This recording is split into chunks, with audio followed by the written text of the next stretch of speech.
오케이. 지금 많이 오셨나요? 예, 이제 1900명 정도 와 계시고, 자, 시작해 보겠습니다. 자, 안녕하세요, 여러분. 미국 투자 스토리의 방 교수입니다. IMF 때부터 투자를 해오고, 이코노믹스, 파이낸스, 어카운팅 등등을 공부하고 있는 미트리 마을 이장이고요. 제 채널은 예능 힐링 종합 엔터테인 방송입니다. 주식은 참고해 주시고요. 교육 방송이죠? This channel is for entertainment purpose only. I'm not a financial advisor. 자, 그렇죠? 자, 안녕하세요. 오늘 토요일 2월 8일입니다. 자, 토요일이고요. 토요일 날은 장기적인 얘기를 드리죠. 자, 평일에는 그날 소식만 전해드리고요. 자, 토요일 정모라방 하도록 하겠습니다. 자, 2025년이 밝은 지 벌써 2월 달도 중순으로 가고 있습니다. 1월도 지나갔고 2월 달이죠. 자, 작년 말에 얘기 드렸듯이 2월까지는 괜찮지만 2월부터 5월까지 변동성이 심해질 거다, 이런 얘기를 드렸습니다. 그래도 뭐 2월 중순까지는 버티지 않겠냐, 이런 실적 기간이 끝날 때까지는 괜찮지 않을까, 이런 얘기를 드렸습니다. 자, 그래서 그런지, 자, 일단은 올해 아직까지는 잘 버티고 있습니다. 주식시장이 S&P 500 2.45%나 올랐고요. 작년 말에 많이 줍줍한 다우 같은 경우에 4.13%가 올랐죠. 나스닥이 좀 못했는데 1.10%만 올랐습니다. 그래도 플러스죠. 자, 러셀 2000도 2.22% 정도 올랐습니다. 그래서 주식시장은 아직까지는 잘하고 있습니다. 자, 물론 이제 해외 주식들, 뭐 유럽 주식이라든지 중국이라든지 한국은 요거보다 더 많이 올랐죠. 5% 이상, 뭐 10%까지 오른 그런 나라들 도 있습니다. 그래서 미국은 뭐 작년하고 재작년에 워낙이 많이 올랐죠. 거의 50% 가까이 올랐기 때문에, 자, 올해도 오르긴 오르는데 많이 오를 거라고 기대는 하진 않죠. 네, 그래서 한 10% 정도 생각하고 있습니다. 예, 그래도 이제 고점에서 열매를 따고 좀 내려갈 때 줍줍하고 이러면 10% 이상 수익을 낼 수 있겠죠? 15%가 목표입니다. 자, 아무튼 지수보다는 잘해야 됩니다.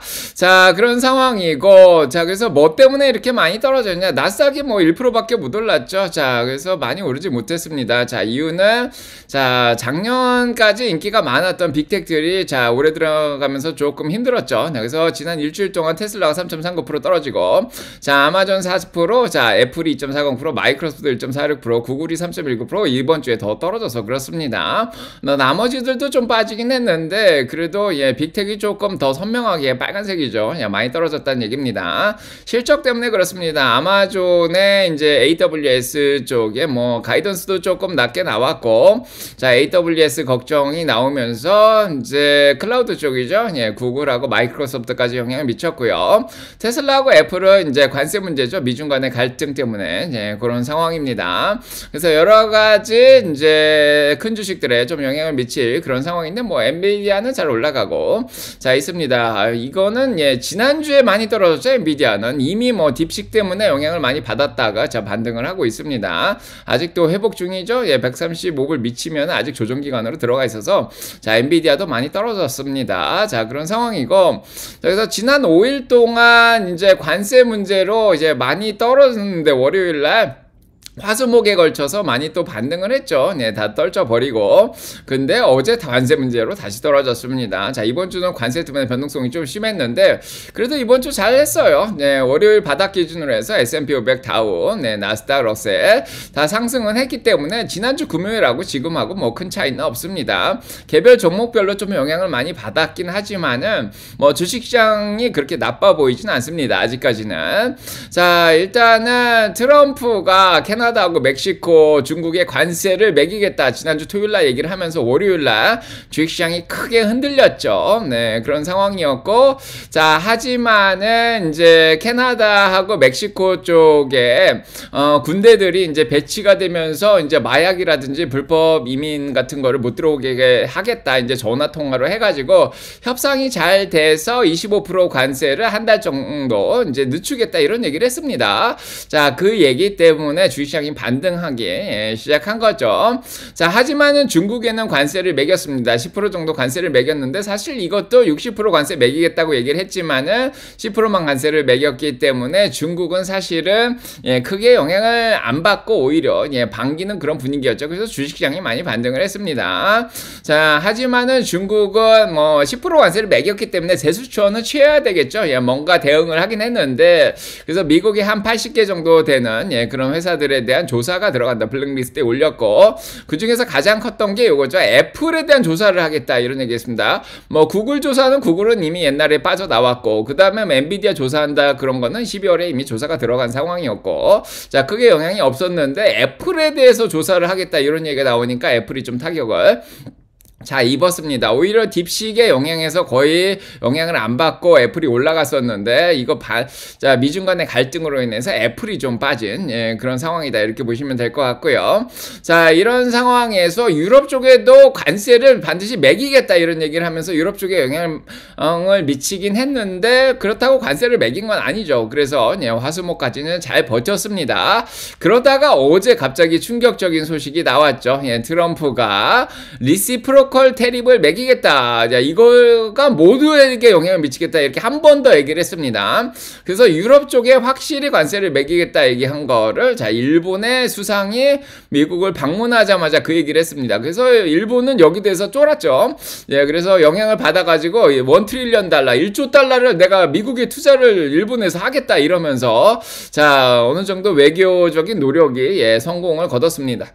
근데 이게 지금 일본만이 아니죠. 한국도 포함이고 유럽도 포함이고, 관세를 전반적으로 다 매기겠다. 리시프로컬 한 게 뭐냐면은 상호관세라고 얘기를 할 수 있는데, 미국이 적자를 내고 있는 그런 나라들이죠. 뭐 한국, 유럽 뭐 많이 있습니다. 자, 그런 나라들에 대해서 무역 수지가 적자 난 폭만큼 관세를 올리겠다 이런 얘기죠. 뭐 일본도 그렇고. 자, 그런 얘기를 하면서 증시가 어제 좀 흔들린 그런 상황입니다. 그래서 관세 문제 화수목에 걸쳐서 거의 잊혀지는가 싶고 한 달 정도 시간이 있겠다 이렇게 생각을 했는데, 자 어제 갑자기 이 얘기가 나오면서 다시 관세 문제가 자 표면적으로 다시 드러났죠. 그래서 관세에 좀 약한 자 애플이라든지 테슬라 자동차들이 조금 영향을 다시 받았고, 네 당연히 반도체도 조금 영향을 받았다 이렇게 보시면 되겠습니다. 자 그래서 표로 보시면 이렇게 되는데, 주식시장이 월요일날 크게 떨어졌죠. 네 그래서 캐나다, 멕시코의 관세 뭐 중국에 매기겠다 그러면서 주식시장이 확 떨어졌다가 관세를 한 달 유예하겠다 그러니까 다시 올라왔다가, 뭐 유럽에 매기겠다 그러니까 뭐 다시 내려왔다 뭐 이런 식으로 움직이다가 자 잘 뭐 이겨내가고 올라가고 있었는데, 근데 이제 리시프로컬 텍스라고 상호관세를 매기겠다 자 이런 얘기를 하니까 주시장이 다시 원래대로 돌아왔습니다. 그렇다고 월요일 바닥은 아니고요. 지난주 금요일 정도 되는 그런 상황으로 지금 상황이 이제 종결이 됐죠. 6천 이상은 그대로 유지를 했습니다. 자 이런 상황에서 두 번째로 스카페센트가 강달러를 유지하겠다 이렇게 또 얘기를 하고 있죠. 그래서 관세 정책을 통해서 할 수도 있는 거고요. 자 그래서 강달러를 유지를 하겠다 이런 얘기를 또 했습니다. 강달러가 유지되면은 자 미국의 대부분 한 40% 정도의 기업이 다국적 기업이죠. 자 이 기업들은 환차손이 생길 수 있는 가능성이 있습니다. 근데 강달러가 유지가 될 수 있을지 모르겠지만은 강달러를 유지를 하겠다 이런 얘기를 하고 있습니다. 자 그래서 달러가 이제 110 근처까지 한번 올라갔었죠. 월요일날. 그렇다가 다시 많이 안정이 돼서 107대 초반까지 내려왔는데, 물론 104 이상은 높습니다. 근데 107.93으로 108 근처까지 다시 반등을 한 그런 상황입니다. 관세 얘기도 나오고 강달러 유지를 하겠다. 자 이런 얘기를 하면서 그렇죠. 네 그래서 자 이런 것들이 어떤 영향을 미치냐, 방금 얘기 드렸듯이 40% 정도의 미국 기업이 다국적 기업입니다. 그래서 아마존이 목요일날 실적 발표를 내면서 이런 얘기를 했죠. 네 그래서 강달러 때문에 지금 우리 가이던스가 낮아지고 있다. 그래서 앞으로의 수익이 21억 달러 정도, 자 1분기에 매출이 줄어들 거다 이런 얘기를 했습니다. 이게 다 포린 익스체인지 레이트 때문입니다. 환차 손 때문이다. 그런 얘기를 하고 있죠. 외국에서 번 돈이 미국으로 들어올 때 달러가 강하면은 수익이 줄어드는 효과를 환차 손이라고 얘기를 합니다. 자 그래서 자 아마존도 이런 얘기를 했고, 마이크로소프트도 이번에 실적 발표할 때 똑같은 발표를 했죠. 자 그렇기 때문에 강달러가 그렇게 좋진 않습니다. 그래서 이 빅텍들이 조금 더 자 영향을 받았다 이렇게 보시면 될 것 같고요. 자 이렇게 자꾸 무역전쟁 얘기가 다시 나오니까 암호화폐보다는 금 쪽으로 더 몰려간다 이런 얘기가 있죠. 그래서 암호화폐도 조금 약세고 주식시장도 조금 약세고, 그럼 어디로 도망가야 되냐, 뭐 달러가 계속 좋아질 수가 있겠냐 그런 얘기를 하지만은 강달러를 유지하면 오히려 미국 기업들이 피해를 보고 인플레이션도 올라가고 이러면서 미국 경기가 둔화되면 달러가 오히려 약화될 수 있는 가능성도 있죠. 그럼 어디로 도망가냐? 달러가 약화되면. 예, 그럼 금으로 도망갈 수 있겠다. 이렇게 생각을 하는 겁니다. 그래서 이번 주에 일어난 현상은 달러가 확 떨어지면서 오히려 금이 이렇게 올라간, 예, 그런 현상이죠. 자, 어제랑 그저께 뭐 약간 조금 줄어들긴 했지만 금 쪽으로 도망가는 그런 현상도 자, 있었습니다. 자, 일단은 관세가 올라가면은 인플레이션 걱정이 굉장히 많죠. 그래서 사람들은 지금 인플레이션이 다시 올라오는 게 아니냐, 예, 그런 생각을 많이 하고 있는데, 아니나 다를까 월요일날 ISM 제조업 물가가 나왔는데 이 물가가 50으로 올라갔죠. 네, 그래서 자, 물가가 이렇게 오히려 올라가 버렸습니다. 자, 제조업 물가가 올라갔습니다. 제조업은 외국에서 광물도 들여와야 되고 부속도 들여와야 되고, 그래서 뭘 제조를 해야 되잖아요. 테슬라도 마찬가지고. 그래서 많은 기업들이 제조를 해야 되는데 제조업 물가가 올라간데 관세까지 올라간다? 이게 지금 떨어지면 다행인데 제조업이 오히려 확장은 되는데 50 이상으로 ISM 지수가, 자, 물가도 같이 올라가고 있습니다. 자, 그래서 생산 물가가 올라가고, 생산 물가가 올라가면 소비자들한테 정가를 시키겠죠. 그럼 소비자 물가도 같이 올라가는 그런 현상이 있고요. 그 다음에 이제 어제 나온 거죠. 자, 시간당 임금 자체가, 네, 지금 잘 안 떨어지고 있습니다. 오히려 4.10으로 월별로 따지면 좀 올라가는 현상을 좀 보여줘서 약간 긴장을 시키고 있었죠. 네, 지난주에 나왔던 인플로이먼트 코스트 인덱스, 고용 비용 인덱스도 올라가 버렸습니다. 자, 그래서 고용 비용이 올라가고 있고, 지금 이민 문제로 인해서 이제 불법 세류자들을 미국에서 쫓겨내는 그런 상황이죠. 쫓아내는. 자, 그것 때문에도 이제 노동비용이 조금씩 올라갈 것으로 예상이 되고 있고, 결정적으로 어제 10시에 나온 거죠, 아침에. 자, 미시간 1년치 기대 인플레이션이 깜짝스럽게 올라갔습니다. 3.3까지는 견딜만 했는데, 왜냐면 작년 5월에도 이 정도는 올라온 적이 있었거든요. 근데 어제 갑자기 소비자들의 기대 인플레이션이 4.3%로 올라갔어요. 그래서 이 말은 관세 때문에 소비자들도 앞으로 물가가 올라갈 거 아니야. 유니버시티 오브 미시간에서 나온 거는, 미시간이 파이낸스 쪽에서, 예, 뭐 미국에서 전 세계에서 가장 탑이죠. 예, 그래서 자, 여기는 좀 신뢰할 수 있습니다. 자, 그래서 유니버시티 오브 미시간에서, 예, 기대 인플레이션 1년 이내로 4.3%로 올라갈 거다, 이런 얘기가 나오니까 어제 깜짝 놀랐겠어요. 안 그래도 관세 문제라든지 노동비용도 올라가고 있는데 실업률까지 4%까지 나와서 노동시장까지 튼튼한데 거기다 뭐 물가까지 올라간다? 자, 요런 것 때문에 약간은, 자, 어제 약간, 자, 긴장감이 좀, 예, 올라간 그런 상황이고, 이번 주에 보스턴 연준에서 수잔 콜린스 나와가지고, 예, 보고서를 냈죠. 예, 트럼프의 무역 관세로 인해서 당연히, 자, 인플레이션이 올라갈 거다. 한 0.8% 올라갈 거다. 이렇게 얘기를 하고 있습니다. 자, 0.8%면은 지금의 물가가 뭐 2.8%라 그래도 한, 예, 3.6%로 올라가는 거죠.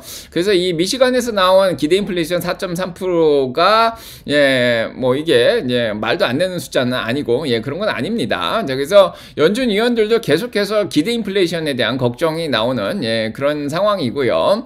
자, 그런 상황에서 물가가 올라갔는데 소비자들이 물가가 올라간다 그러니까 위축이 되죠. 심리가 떨어졌습니다. 67로. 자, 그래서 자, 심리가 약간은 위축이 되고 물가가 올라간다. 자, 이런 상황 때문에 자, 주식시장이 좀 흔들렸다, 이렇게 보시면 될 것 같고요. 자, 여기에 대해서 스캇 베센트 재무부 장관이 트럼프랑 같이 우리는 금리를 내릴 생각은 없다. 자, 소비자가 예, 이렇게 심리가 위축되면 금리를 내려줘야 되는데 그냥 10년물만 내릴 거다, 이런 얘기를 했습니다. 10년물은 내리고 2년물하고 10년물을 플랫하게 유지를 하려고 노력을 하는데, 정부 부채가 많으니까 지금 10년물 금리를 낮춰놓으면은, 예, 정부 부채를 갚을 때, 예, 도움이 많이 되겠죠. 예, 그러려고 하고, 예, 그다음에 뭐 회사채도 따라가면은, 그러면 금리가 전반적으로 낮아지면은 뭐 좋을 것 같다, 이렇게 생각을 하는 것 같아요. 근데 과연 금리가 내려갈까요? 뭐 이런 생각을 하는 거죠. 자, 뭐 달러를 강하게 유지하고, 예, 지금 금리를 낮추겠다고 얘기를 하는데 과연 실현 가능할지 모르겠습니다. 일단 10년물 자체가 4.49죠. 네, 그래서 잘 내려가다가 4.40까지, 예, 4.8에서 쭉 잘 내려오고 있었는데 지금, 예, 갑자기, 예, 금리가 올라가기 시작했습니다. 관세도 올린다 그러죠. 네, 기대 인플레이션도 올라갔죠. 그러니까 금리가 다시 또 올라가고 있습니다. 아직까지 걱정할 상황은 아니에요. 예, 근데 뭐 4.6 정도에서 요걸 넘어가면은 이제 문제가 생기겠죠. 자, 이런 상황이라고 보시면 될 것 같고요. 2년물도 잘 내려가다가 4.25 근처까지 내려왔다. 4.28로 뭐 거의 굉장히 많이 올라왔죠. 10pp 이상 올라왔습니다. 기준금리를 반영한 2년물 국채금리가 이렇게 다시 올라가고 있는 그런 상황이죠. 자, 그래서 지금은 일단은 상황 자체가 굉장히 불확실해진 그런 상황입니다. 다시. 자, 연준도 금리를 바로 내리겠다는 생각은 없어요, 당장. 그래서 고금리를 그대로 유지하면서 소프트 랜딩을 기대하고 있죠. 자, 아직까지는 그런 상황입니다. 그래서 100bp 정도 내렸죠. 5.25에서 지금 4.25까지 한 4.3 정도로 지금 유지가 되고 있는데, 자, 그거보다 지금 일단은 2년물이 그거에 맞춰서 지금 다시 올라오고 있는 그런 상황이고요. 제롬 파월하고 스캇 베센트하고 만남이 있었고, 뭐, 달러를 유지를 하겠다, 강달러를 유지하겠다, 뭐, 이런 발표도 했었는데, 자, 일단은 실업률이 4%가 나오니까 연준에서는 이렇게 노동시장도 좋고, 물가도 당장 올라간다고 생각을 안 하죠. 그리고 물가가 이제 관세 때문에 더 올라갈 거라고 이렇게 생각을 하고, 노동시장이 이렇게 좋은 상황에서 금리를 내릴 수가 없죠. 아직 제약적인 금리를 내릴 수가 없습니다. 그래서 6월 달에 원래 금리를 한 번은 내리지 않을까. 크리스토퍼 월러 의사도 전반기에는 한 번 내리겠다 이런 얘기를 했지만 그게 실현 불가능한 걸로 지금 일어나고 있는 상황이고요. 그래서 7월 30일 정도에나 금리를 4에서 4.25로 한 번 내리지 않을까. 자, 이렇게 생각을 하고 있습니다. 43.1%죠. 자, 그 다음에 12월까지는 두 번 내린다가 좀 높았었는데 29.5%로 떨어졌고요. 오히려 그냥 한 번으로 유지하겠다 35.9%로 올라가고 있습니다. 그래서 당분간은 금리 내리긴 쉽지 않겠다. 특히 3월 달에는 못 내릴 것 같다 이렇게 생각을 하고 5월, 6월, 7월 중에 하나인데 지금 7월까지 밀려있는 그런 상황이다 이렇게 보시면 되겠습니다. 자, 그래서 빅스 지수가 변동성이 계속 유지가 되고 있죠. 자, 그래서 1월 13일날 강달러 금리 올라갔을 때, 자, 그 다음에 이제 요때가 주식시장이 많이 떨어졌었죠. 그때 우리가 바닥이라고 생각하고 많이 줍줍을 한 그런 상황이었고, 그때 이후로 주식시장이 많이 반등을 했습니다. 많이 반등을 하다가 딥식이죠. 지난주 월요일날 딥식 얘기가 나오면서 주식시장 변동성이 한번 높아졌고, 그 다음에 이번 주 월요일날 관세 올린다 그러니까 한 번 더 주식시장이 흔들렸습니다. 이 변동성이 15m로 떨어져야 되는데 어제도 떨어질 뻔하다가 장중에 다시 올라왔죠. 16.54로. 지금 올라갔다 내려갔다 올라갔다 내려갔다 막 이러고 있습니다. 거의 뭐 주식시장도 약간 박스권이라고 볼 수도 있는데 뭐 아직까지 어제 이벤트로 인해서 20까지 올라가진 않았는데 다음 주에 이제 관세를 매기겠다 이렇게 트럼프가 얘기를 했죠. 그래서 다음 주를 조금 예의주시하면서 변동성이 어느 정도 커질지 계속 지켜봐야 되는 자 그런 상황입니다. 자 그래서 자 지금 이제 하이 컨빅션 배시라죠. 확신을 하고 베팅을 하는 사람이 지금 아무도 없다. RBC 캐피탈에서 그렇게 얘기를 하고 있습니다. 자, 그래서 변동성이 계속 높기 때문에 이런 상황에서는 자, 변동성에 투자를 해야지 어떤 이제 하이 컨빅션 콜을 하면 안 된다. 이렇게 얘기를 하고 있죠. 그래서 확신을 가지고 지금이 바닥이다 그러고 막 이렇게 올라갈 거라고 확신하면 안 되고 아니면 확실하게 떨어질 거다 이렇게 생각하는 게 아니라 자, 변동성이 높기 때문에 변동성에 맞춰서 움직여야 되죠. 박스권일 때가 사실은 스윙으로 투자하기가 단타 투자하기가 굉장히 좋죠. 변동성이 올라갈 때 사고 내려갈 때 오히려 열매 따고 좋죠. 이럴 때가 어떻게 단기 트레이더들한테 오히려 좋은 시기다 이렇게 볼 수가 있습니다. 아무래도 곰들도 그런 것 같죠. 방향을 보시면 안 되고요. 요즘 같은 때 저희 미트리만 원칙처럼 예측을 하시면 안 됩니다. 요즘 같은 시기엔 예측하는 게 오히려 본인한테 더 안 좋을 수도 있고요. 자, 그래서, 지금 곰들이 이 변동성을 즐기고 있죠. 아주 신났습니다. 벌써 1월달, 2월달 해서 빅스가 20 이상 올라간 게 벌써 3번이죠. 자, 떨어질 때, 공매도 쳐서 먹고, 올라갈 때 또 줍줍해서 올라가서 또 먹고, 올라가면 또 열매 따고, 내려갈 때 공매도 쳐서 먹고, 올라갈 때 또 열매 따고. 그러니까, 트레이더들, 헤지펀드들이 먼저 움직이면, 소매 쪽에선 같이 따라오거든요. 그래서, 먼저 친 사람들이 항상 유리합니다. 자, 곰들이 먼저 치니까 소매에서 알아서 팔아주니까 주가가 떨어지죠. 그럼 거기서 다시 줍줍하고 자, 먼저 끌어올려주니까 소매 쪽에선 같이 끌어올려주니까 나중에 또 올라가면 또 열매 따고 이런 식으로 하는 것 같아요. 자, 그걸 스윙이라 그러죠. 보통 이렇게 곰들이 전략을 잘 짜고 2025년에도 수익을 그런 식으로 많이 내고 있는 게 아닌가 이런 생각이 듭니다. 최근에 엔비디아하고 테슬라도 그런 현상이 보이더라고요. 그래서 이제 엔비디아가 확 떨어졌었죠. 예, 그래서 자 113불로 막 떨어지니까 공매도가 싹 없어지더라고요. 예, 테슬라도 어제 보니까 예, 그저께였죠. 예, 363불 정도로 확 떨어지니까 공매도가 싹 사라집니다. 그래서 쫙 내렸다가 소매 쪽에서 다 파니까 예, 공매도들이 청산을 하고 기다렸다가 예, 저가 매수를 해서 끌어올리고 예, 예, 그러면서 수익을 내고 있습니다. 저희가 그런 거에 당하면 안 되겠죠. 예. 자, 이런 상황이고, 자, 그래서 뭐 저희도 뭐 비슷하게 하면 되죠. 예, 곰들처럼 하면 됩니다. 물론 공매도 치지는 않지만은. 자, 그래서 뭐 저희가 할 수 있는 거는 이 정도죠. 예, 내려올 때 예, 줍줍 올라갈 때 열매 따고 뭐 이 정도. 자, 그래서 곰들이 공격을 굉장히 잘 했어요. 네, 헤지펀드들이 12월부터 이미 주식을 많이 뺐습니다. 자, 뭐 뱅크 오브 아메리카, 골드만삭스에서 그렇게 얘기를 했죠. 그래서 헤지펀드들이 돈을 이미 많이 빼놓은 상황에서 다시 안 들어와요. 예, 살짝 들어왔다 빠져나가고 막 이런 상황이에요. 자, 변동성 장세에서 예, 단타를 열심히 치고 있습니다. 단기 트레이더들. 자, 그래서 일단은 실적 발표가 미스가 나니까 예, 요거 가지고 굉장히 신났죠. 예, 구글 한번 떨궜죠. 10% 이상. 자, 요거는 매출 미스가 났고요. 그 다음에 이제 예, 데이터 센터 쪽도 좀 둔화가 됐다 이런 얘기를 하면서 떨어뜨렸고, 자, 그 다음에 이제 아마존도 마찬가지죠. 네, 그래서 이건 가이던스 미스가 났고, 네, 그 다음에 뭐 마이크로소프트도 마찬가지죠. 아지르가 34에서 31%로. 자, 그 다음에 이제 테슬라하고 애플은 관세로 공격을 하죠. 네, 관세로 공격을 하고 있습니다. 네, 관세 전쟁이죠. 네, 그래서 자동차 쪽이 전반적으로 다 떨어지니까 같이 떨어지고. 애플도 마찬가지죠. 중국에서 보복 들어오니까 좀 떨어지고. 자, 그런 상황입니다. 뭐 엔비디아는 이미 많이 떨어져 있던 상황이고. 자, 이렇게 보시면 되는데, 자, 그래서 예, 구글이 일단은 9% 먼저 떨어졌죠. 매출 미스 나면서. 예, 요거로 자, CNBC가 왠지 좀 예, 앞잡이? 자, CNBC하고 왠지 블룸버그가 앞잡이 역할을 좀 한다 이런 생각이 드는데, 최근에는 딥식 얘기도 그렇고, CNBC가 좀 앞장을 서는 것 같아요. 예, 그래서 약간 뉘앙스가 부정적인 얘기를 많이 합니다. 예, 구글이 9%나 떨어졌다, 매출 미스가 났다.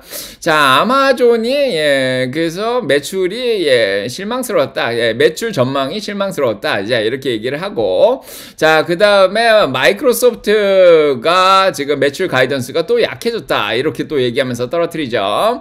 그 다음에 테슬라가 어제 얘기죠. 중국에서 판매가 11.5%가 떨어졌다. 1월 달에는 대부분 자 수출을 하는데도 불구하고 중국 내 판매를 얘기 드리면서 11% 떨어졌다. 자, 그 다음에 애플은 뭐 중국 쪽에서 네, 앱스토어 조사가 들어갔다 뭐 이런 예, 기사를 내면서 자 미디어에서 뭐 당연히 많이 읽어주면 좋겠죠. 예, 근데 앞잡이 역할을 하고 있습니다. 자, 월가의 앞잡이 CNBC가 뉴저지에 있는데 이쪽 강옆에.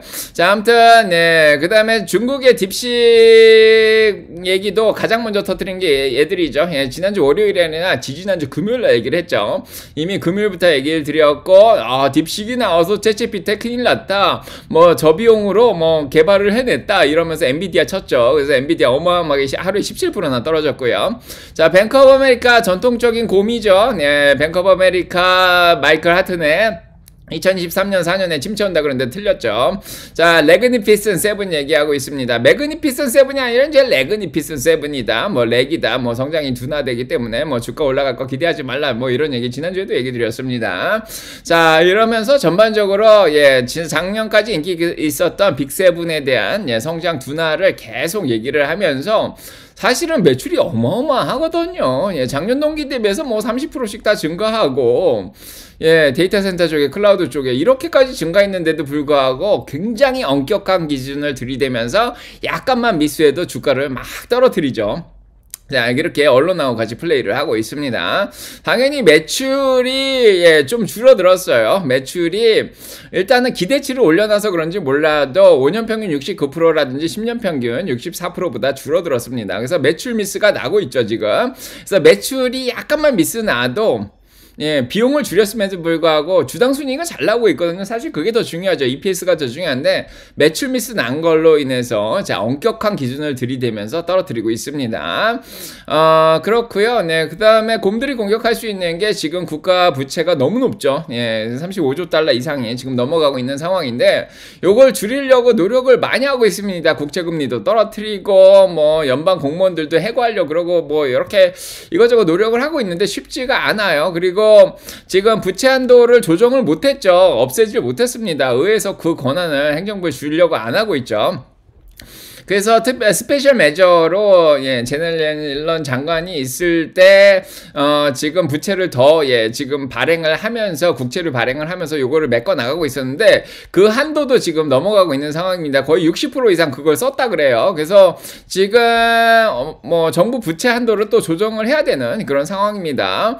뭔가 노력을 하고 있어요. 네, 그래서 자, 오늘도 캐리드 인트레스트 루폴을 없앤다 이런 얘기가 나오고 있죠. 그래서 회사들한테 혜택을 준 세금 혜택 20%짜리 혜택을 없애려고 노력을 하면은 이제 회사들이 세금을 더 많이 내겠죠. 그래서 부채 문제를 해결하려고 그러는데 이것도 쉽지가 않습니다. 옛날에 트럼프가 실패했고 바이든도 이번에 실패했는데 자, 이번에는 이제 의회에서 통과시켜줄지 한번 보도록 하고요. 이거는 1954년부터 있던 제도이기 때문에 쉽게 없애지 못하고 있습니다. 자, 이런 상황이고, 그 다음에 일론 머스크 다치 쪽에서, 예, 지금 트레저리죠. 재무부 쪽에, 또는 이제 휴먼 리소스 쪽에, 예, 데이터 쪽에 그 시스템에 접근을 하려고 노력을 했는데, 요거를 판사가 막아버렸습니다. 그래서 일론 머스크가 이 재무부 데이터에 미국 국민들이 세금을 내면 그 개인정보가 지금 재무부 데이터에 들어가 있죠. 그래서 개인정보가 다 유출이 될 수 있다 뭐 이런 위험이 있습니다.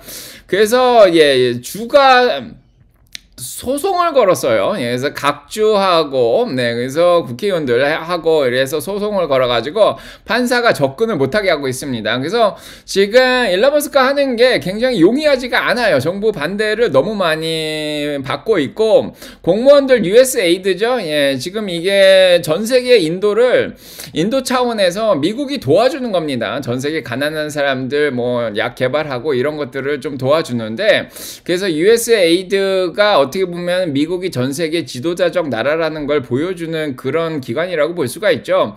자, 인도적 차원에서 아프리카라든지 아시아라든지 뭐 이런 쪽에 뭐 열심히 도와주는 그런 기관입니다. 이걸 없애려고 그러죠. 예, 인도 차원 이걸 없애면은 이제 미국은 다른 나라를 안 도와주게 되는데 요것도 판사가 막았습니다. 요것도 판사가 막았고, 네, 그 다음에 재무부 접근하는 것도 막았고, 그래서 여러모로 쉽지 않은 그런 상황이고, 거기에다가 일론 머스크가 컴플릭스 오브 인터레스트 폼, 요거가 문제다 이런 얘기를 계속 나오고 있죠. 이건 이해 충돌입니다. 어떤 공무원들도 자기 자신을 위한 이익을 위해서, 회사도 마찬가지죠. 듀티 오브 로열티라 그러는데 자기 회사의 이익을 위해서 힘써야 되죠. 나라를 위해서 힘써야 됐는데 자기 자신의 이해를 위해서 회사의 돈을 뭐 쓴다든가 정부의 돈을 쓰는 걸 막는 걸 이거 이해 충돌 규정이라고 그러죠. 컴플렉스 오브 인터레스트인데 트럼프가 요 얘기를 했습니다. 일론 머스크는 이 규정을 알고 있다. 그래서 스페이스X라든지 테슬라를 위해서 뭔가 유리한 쪽으로 이 나라의 정책을 이끌어가지는 않을 거다. 그런 얘기를 트럼프가 명확히 했습니다. 그래서 일론 머스크가 지금 정부에서 일하는 것 자체가 스페이스X나 테슬라에 직접적으로 지금 일단은 도움을 줄 것 같지는 않고요. 자, 아무튼 여러 가지 일들이 계속 일어나고 있는데, 자, 지금까지는 어떻게 보면은, 자, 지금까지는, 자, 곰들이 이런 쪽으로, 계속 몰고 가고 있습니다. 자, 언론 플레이도 하고 하면서, 지금, 상황을 안 좋게 지금 계속 만들고 있는데, 뭐, 저희한테는 기회죠, 항상. 자, 저희는 자산 배분해놓고 현금도 많이 있으니까 떨어지면 줍줍 하면 됩니다. 뭐, 아직도, 주식 반, 뭐, 현금 반, 뭐, 반반 전략이 제일 좋긴 하죠. 자, 50살이면 50% 정도, 뭐, 계속 얘기 드리는데, 자, 뭐, 떨어지면 또 줍줍하면 됩니다. 기회가 올 때마다 줍줍하면 되는데, 자, 일단은 관세 문제로 물가가 올라갈 거다 이런 생각을 하는데, 다행히도 지난주에 얘기 드렸듯이 미국의 GDP가 떨어지고 있어요. 3.1에서 2.3%로 떨어지고 있습니다. 둔화되고 있죠. 그래서 관세를 올려서 소비자들의 수요가 오히려 물가가 올라가니까 예, 수요가 줄어들 수가 있습니다. 자, 그래서 소비자들한테 물가 전가를 해서 물가가 올라가면 소비자들의 수요가 줄죠. 이거를 유효 수요가 줄어든다 이렇게 얘기를 할 수 있는데, 유효 수요가 줄어들면 GDP 성장이 떨어지게 돼 있어요. 네, 그래서 어차피 관세를 올린다고 물가가 뭐 계속 올라갈 건 아니고 결국에는 GDP 성장이 둔화가 되면서 물가가 잘 떨어지겠죠. 그래서 물가 걱정은 굳이 할 필요는 없겠다. 그래서 이제 물가가 올라가면 스태그플레이션이죠. 그러면 경기가 삐그덕 거립니다. 예, 잘 성장을 못 하는데, 물가 올라가고 예, 소비가 줄어들면 스태그플레이션인데 물가까지는 예, 잡히지 않을까. 근데 중요한 게 뭐냐면은 이게 스태그플레이션이 아니라 리세션으로 갈 수 있는 위험이 있는데, 요거는 당장 올 수가 없다. 자, 또 이런 생각이 들죠. 왜냐면은 금리가 워낙에 높기 때문에. 지금 4.3%죠. 중립금리는 3% 이상이고 지금 물가인 2%대보다 2.8%보다 높습니다. 자, 그렇기 때문에 금리를 내릴 수 있는 가능성이 굉장히 높아요. 그래서 리세션이 올 것 같으면은 작년 7월에 했던 것처럼 금리를 작년 9월이죠. 9월처럼 금리를 막 50bp, 100bp씩 확 내려버리면 됩니다. 그래서 금리가 높게 유지하는 거 굉장히 도움이 많이 되고 있어요. 그래서 자, 일단은 경기가 둔화되고 있는데 서서히, 속도가 빠르지가 않고 서서히 둔화되고 있는 상황에, 자, 거기에다가 금리를 내릴 가능성도 있기 때문에 크게 걱정한 상황은 아니다. 그래서 관세 걱정은 뭐 아직까지는 큰 걱정은 아니고, 자, 일단은 그래도 주식시장을 계속 흔들겠죠. 그래서 3월 달까지 유예를 했기 때문에 그래도 이제 3월달 전에 좀 저희가 준비를 해놓는 게 좋지 않을까, 그런 생각이 듭니다. 자, 그렇고 일단은 예, 지금 GDP 나오 계절성을 반영한 것도 자 2.9% 정도 지금 둔화가 되고 있죠. 자, 한참 높을 때 4%까지 올라갔었습니다. 경기가 둔화되고 있는 게 오히려 예, 도움이 되고 있는 상황이고, 지금 레이트 사이클 익스펜션이라 그랬죠. 예, 3년 정도 사이클로 보고 지금 보시면 알겠지만은 2022년에 내려갔지만 2023년, 2024년 내려갔다가 피크 찍고 지금 내려가고 있는 상황인데, 자, 올해까지는 그래도 괜찮지 않을까 이런 생각을 계속 합니다. 자, 그래서 뭐 내려가 봐야 2025년에 GDP가 2.1%까지밖에 안 내려갈 거다 이런 생각을 하고요. 오히려 내년이나 내후년이 좀 걱정이 되는 상황인데 그건 이제 가봐야 아는 거죠. 자, 물가도 이제 2.5%로 떨어질 거라고 생각하고 근원도 2.5%로 계속 떨어질 거라고 생각을 합니다. 뭐 관세랑 상관없이.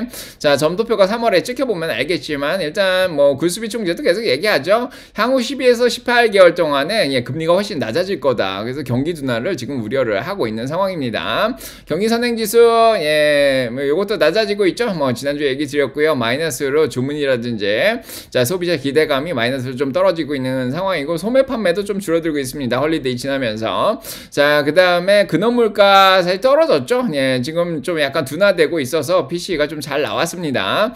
자, 그 다음에 예, 이렇게 자 떨어지고 있어서 예, 크게 걱정할 만한 상황은 아닙니다. 예, 근원 쪽이 지금 예, 3개월짜리를 보면 꺾였죠. YOY로도 떨어졌기 때문에 뭐 아직까지는 뭐 크게 연준도 예의주시하고 있지만 wait and see라 그러죠. 예, 지켜보자 이렇게 얘기를 했는데 뭐 아직까지는 그렇게 걱정할 상황은 아니고 그냥 예, 변동성만 가져오고 있다 이렇게 생각할 수가 있습니다. 중국, 일본, 한국인데 중국도 마찬가지죠. 관세 10%밖에 안 맞았습니다. 뭐 예, 불행이긴 하지만 불행 중 다행이다. 자, 이렇게 생각할 수 있죠. 60%를 안 맞았기 때문에.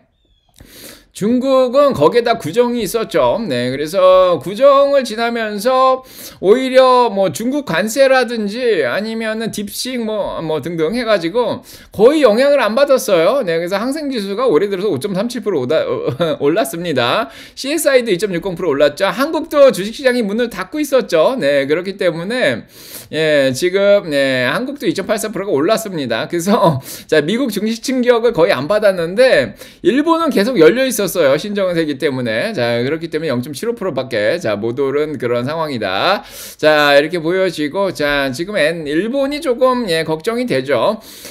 금리를 계속 올린다 이렇게 얘기를 하니까 자, 일본 엔화가 계속 올라가고 있습니다. 158엔까지 올라갔다가 지금 151엔까지 올랐는데, 자, 150 밑으로 내려가면 뭐 엔캐리 청산 얘기가 나오겠지만 아직까지는 그렇게 걱정할 상황은 아닙니다. 근데 금리가 올라가면은 자, 일본 경기도 약간 삐그덕거릴 수가 있는 거죠. 자, 이런 상황이고 피어앤그리드 예, 공포 기간으로 39입니다. 네, 그래서 뭐 지금이 뭐 그리드 상태다, 익스트림 그리드도 아니고 예, 빠질 것들은 또 빠져서 적정주 거보다 싼 것들도 많이 많이 보이고요. 적정 주가 밑에서 산 것들은 예, 크게 영향이 없지 않을까 이런 생각이 듭니다. 뭐 아까 4% 떨어졌다고 걱정하시는 분 있는데 뭐 한 10%까지는 뭐 자 그게 걱정한 상황은 아니고 주식시장 폭 자체가 많이 넓어졌죠. 빅텍만 주식시장을 이끌어가는 게 아니에요. 예, 빅텍 말고 493개의 기업들이 지금 잘 하고 있습니다. 그래서 이제 다음 주에도 실적 발표가 많이 나오죠. 이제 빅텍들은 실적 기간이 끝났는데 빅텍 말고 나머지 주식들이 지금 더 올라갈 여력이 있어요. 네, 그렇기 때문에 크게 걱정은 하진 않습니다. 자, 그래서 자 주식시장을 동일 가정으로 봤을 때 고점 대비해서 3.5%가 지금 빠져 있죠. 지금 뭐 바닥 찍고 올라온 상황에서 약간 불리시 플렉을 그리고 있는데 뭐 이러다가 이렇게 올라가지 않을까 이런 생각합니다. 그래서 나머지 주식들 뭐 작년하고 재작년하고 틀리겠지만은 이제 493개 종목 자 가치주 중에서도 예, 인공지능을 채택해서 효율성을 올릴 수 있는 기업들이 많이 있죠. 뭐 얼마도 마찬가지고 코스코도 마찬가지고 자 은행주들도 마찬가지죠. 예, 시스템을 인공지능을 채택해서 인공지능을 직접 개발하지 않더라도 효율성이 올라갈 수 있는 기업들은 많이 있습니다. 자, 그런 기업들이 올라갈 가능성이 있어서 주식시장을 좀 받쳐줄 수 있지 않을까. 주당 순이익은 자 예상인 77% 예상보다 77%가 수익을 잘 내고 있어요. 주당 순이익으로 보면. 그래서 5년 평균 77%, 10년 평균 75%보다 높습니다. 그래서 기업들은 굉장히 잘 하고 있어요. 그래서 주당 순이익이 올라갔기 때문에 예, 그래서 S&P 500의 적정 주가도 잘 올라가고 있습니다. 그래서 지금 그렇게까지 과열된 예, 그런 상황은 아니고요. 예, 스파이 같은 경우에 밀리긴 했는데 20일에서 버텼죠? 자, QQQ도 밀렸지만 20일에선 버텼습니다. 어제 밀렸지만 예, 다우는 15일에서 잘 버텨줬고요. 러셀 2000은 잘 모르겠습니다. 자, 금리가 다시 올라가고 경기까지 안 좋아지면 중소형주들은 계속 안 좋을 것 같다 뭐 이런 생각이 드는데 그래도 예, 다우가 올라가죠. 예, 다우가 아직도 예, 모멘텀이 살아 있습니다. 5일은 깨졌지만은 15일 위에서 아직 유지를 하고 있고 RSI 54로 떨어졌으니까 뭐 다우가 조금 예, 계속 잘 버틸 수 있지 않을까. 자, 이런 생각이 좀 듭니다. 자, 가치주들이죠. 네, 가치주들 뭐 이런 것들. 자, 그래서 S&P 500 올해 올라가긴 올라갑니다. 2021년에도 희한하게 2020년에는 성장주들이 많이 올라갔는데 2021년엔 또 같이 방어주들이 많이 올라간 예, 그런 상황이죠. 자, S&P 500이 2021년에 많이 올라갔다 11월부터 꼬꾸라졌는데 자, 약간 그런 현상이 일어나고 있는 것 같기도 하고요.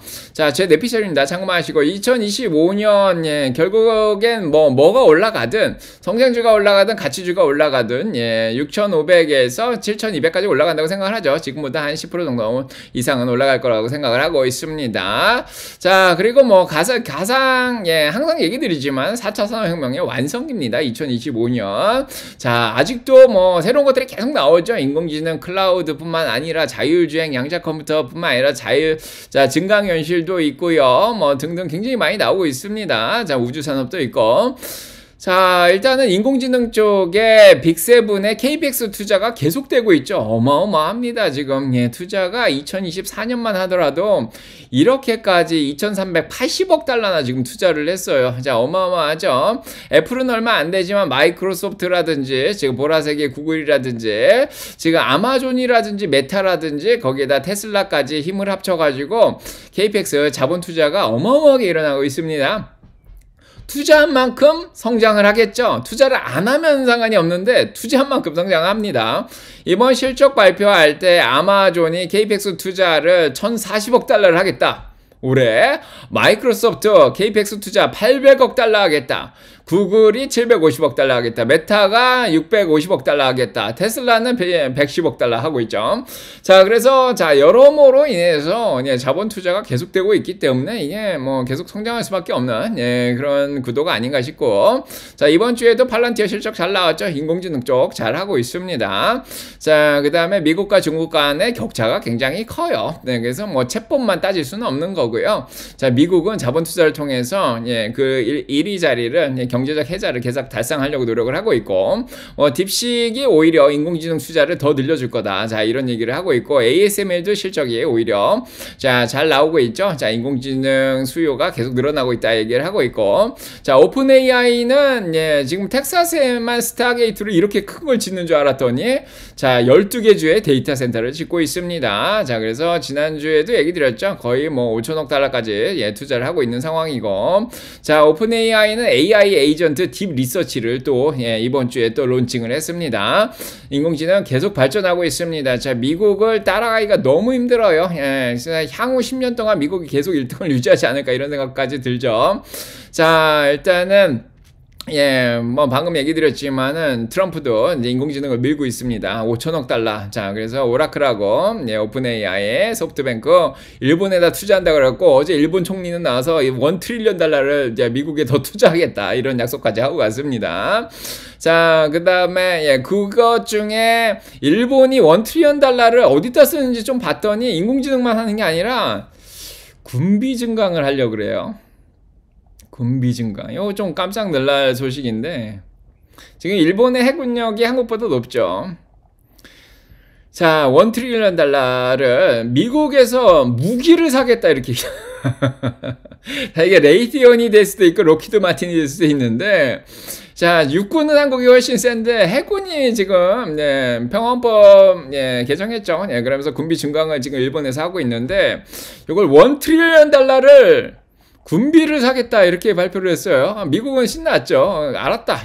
너희 사가라. 자, 아무튼 자, 이런 상황이고, 그 다음에 자, 요거 인공지능 쪽은 계속해서 잘 발전을 하고 있는 상황이고, 이제 TSMC도 며칠 있으면은 자, 이번 달 또 매출 발표를 할 것 같다 이런 생각이 들고, 엔비디아가 자, 이런 자본 투자의 가장 최고의 수혜주죠. 자, 아직 실적 발표가 남아 있습니다. 자, 언제냐면은 자, 26일로 지금 예상이 되고 있는 그런 상황이고, 자, 이런 KPX 투자가 많고, 이제 엔비디아가 블랙웨어를 대량 생산을 하기 시작했죠. 그래서 자, SMCI도 많이 올랐고요. 그래서 자, 코어웨이브라는 데에서 클라우드 회사인데, 자, 여기에서 블랙웨어를 처음으로 이제 설치를 했습니다. GB200을. 자, 그래서 GB200 지금 양산이 되고 있고, 인공지능은 계속해서 증가를 하고 있습니다. 2030년까지 8,267억 달러 시장으로 늘어나고 있고, 테슬라도 이제 자본 투자를 계속 하고 있죠. 버전 14까지 자율주행이 곧 나올 거다. 자, 이런 생각이 듭니다. 자, 그 다음에 로봇 쪽이죠. 로봇 쪽에도 보시면 알겠지만은 휴머노이드 로봇도 계속 발전이 잘 되고 있습니다. 자, 테슬라 옵티머스 나오겠죠. 그 다음에 보스턴 다이나믹스 아틀라스 나오겠죠. 피겨온도 자, 나오는 그런 상황이고, 자, 그 다음에 캐시 쪽이죠. 현금입니다. 자, 현금이 많이 있어요. MMF 마켓에. 떨어지면 들어옵니다. 지금 작년 말에 헤지펀드들이 주식을 많이 팔았어요. 특히 빅텍 쪽을 많이 팔았는데, 이번에 떨어지면 들어오려고 또 기다리고 있죠. 떨어뜨리면서 또 기다리고 있습니다. 자, 저희도 기다리고 있고, 엔터 통화량 계속 늘고 있죠. 미국의 수익이 많이 늘어나면서 미국인들의 투자할 수 있는 돈은 계속 늘어나고 있습니다. 임금도 올라가고 수익도 많이 늘어나니까 중산층 이상은 돈이 많이 남아 돌죠. 그러면 주식에 투자를 하겠죠. 자, 그런 상황이고, 자, 다음 주에도 실적 발표 많이 남아 있습니다. 물론 빅텍은 실적 발표가 끝났지만은 뭐 맥도날드라든지 코카콜라 방어주들이죠. 뭐 제약주 CBS라든지 자, 요런 것들 뭐 존디어 뭐 크록스도 실적 발표 남아 있고요. 여행주 에어비앤비 뭐 등등 모더나도 실적 발표가 있네요. 뭐 시스코도 뭐 전통적인 강자라고 볼 수 있고, 뭐 호텔 쪽도 아무튼 뭐 굉장히 많은 기업들이 실적 발표를 합니다. 자, 그렇기 때문에 주식시장을 한쪽으로 움직이긴 좀 쉽지가 않고요. 뭐 일단은 같이 방어주들이 조금 실적 발표가 나기 때문에 좀 낫지 않을까. 셔피파이도 실적 잘 나오겠죠. 아마존도 잘 나왔으니까. 자, 그 다음에 SMCI도 화요일날 실적 발표 있습니다. 자, 이런 상황이고요. 자, 일단은 다음 주에 관세를 매기겠다, 이제 상호 관세를 매기겠다 이런 얘기가 나왔기 때문에 다음 주에 변동성은 계속 유지가 될 거고, 가장 중요한 건 지금은 물가에 집중을 하고 있습니다. 지난주에도 얘기 드렸지만 CPI 물가라든지 자, 생산자 물가, PPI 물가가 수요일 목요일날 나오기 때문에 자, 요거 때문에라도 월화에 좀 변동성이 있을 것 같다. 자, 이런 생각이 들죠. 그 다음에 올해 말에 나오는 PC 물가도 굉장히 중요하죠. 물가가 집중돼야 되는 그런 상황이고, 수요일날 파월이 의회에서 증언을 하면서, 의회 가면 굉장히 솔직해지는 분인데 지금 관세 때문에 좀 걱정이 된다 이런 얘기를 또 하면은 또 흔들릴 수가 있는 가능성이 있죠. 19일날 나오는 FOMC 회의 이사록에서도 연준위원들이 물가에 대해서 걱정을 하는 것들이 나오면 또 흔들릴 가능성이 있습니다.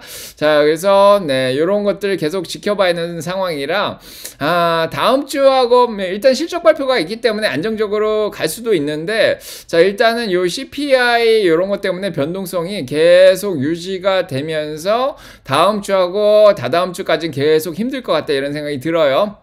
그래서 어떻게 보면은 사냥 시즌은 저희는 이미 뭐 피어앵그리드 17 내려가고 막 이럴 때 바닥에서 많이 줍줍을 했기 때문에 뭐 또 줍줍할 건 없잖아요. 줍줍할 만큼 했고, 그래서 2주 동안은 줍줍보다는 어떻게 보면은 그냥 관망을 하는 게 더 낫지 않을까 이런 생각을 좀 합니다. 자, 어떻게 흘러가는지. 일단은 저희는 싸게 많이 줍줍을 했기 때문에, 자, 열매 딸 수 있는 기회를 줄지, 그걸 봐야 될 것 같고, 엔비디아 실적 발표 기대감으로 이렇게 올라오고 막 이러면은, 뭐, 아무튼 3주 안에 열매 딸 기회를 주면은 자산 배분을 다시 하고요. 3월 달을 대기했죠. 왜냐면 3월 달에 캐나다하고 멕시코에 관세 매긴다 이런 얘기가 이제 나올 거예요. 그러면 3월 달부터 더 흔들릴 가능성이 있죠. 그래서 요 3주 안에 조금이라도 과열이 되면은 열매를 따서 자산 배분을 해야 되는 시기가 아닌가 이런 생각이 듭니다. 이미 사냥은 끝났고, 그 사냥한 것들이 조금이라도 수익을 내면은 뭐 지금 뭐 올해 12% 수익을 낸다 그러면 한 달에 1%만 수익 내도 잘 내는 거잖아요. 그래서 개별 종목별로 한 5%나 10% 정도 수익 내면은 열매 따고 자산 배분을 하기에 좋은 시기가 아닌가 싶습니다. 자, 그리고 엔비디아 실적은 어떻게 나올지 모르죠. 일단은 잘 나오길 바라는데, 자, 요것도 엔비디아가 실적 발표 전까지 뭐 150불이나 이런 데 가면은 열매를 따는 거고, 엔비디아 실적 발표 전까지 뭐 그냥 120불대로 유지해준다 그러면은 뭐 잘 나올 거 기대하고 들고 가는 거고, 이렇게 하시면 될 것 같습니다. 자, 아무튼 여러분들이 생각하실 수 있는 건 다 얘기 드렸고요. 구독, 좋아요, 알람 설정 누르고 축복 받으시고 여러분 가정 사랑 평강 넘치게 기도드리겠습니다. 산책을 하면서 생각을 많이 하시고요. 뭐 예측하기보다는 위험성이 있는 구간에서 위험성이 있는 그 전날이라든지 그때 정도는 좀 대비를 해놓는 게 좋겠다. 자, 이런 생각이 듭니다. 자, 화이팅 하시고요. 자, 오늘 소식은 여기까지, 오늘 얘기는 여기까지요. 네. 자, 자, 이렇게 보겠습니다. 자, 그 다음에 이제 늦게 오신 분들 환영해요. 자, 많이 와 계신가요? 2,300명 와 계시고 8,700명 왔다 가셨네요. 자, 이제 3부로 넘어가기 전에 궁금하신 거 있으면 물어봐 주시고, 비중 공개도 하고 종목 분석도 더 해드리겠습니다. 아까 테슬라 얘기 많이 했는데 뭐 더 얘기해도 되고요. 토니님도 가르침대로 적정 주가보다 떨어지는 주식들만 주축했더니 시장이 떨어지는 날에도 내 주식들은 이미 바닥 짚고 올라가고 있는 신기한 경험을 하게 됩니다. 토니님. 욕심 부리지 말고 원칙 실천하는 게 중요하죠. 자, 2주 동안 교수님과 함께 먹방 하시죠. 맛있어. 자, 방 교수의 맛있어. 어제 새로 만들었죠. 금요일마다 먹방하고 있습니다. 자, 잠시만요. 물 좀 가져오겠습니다.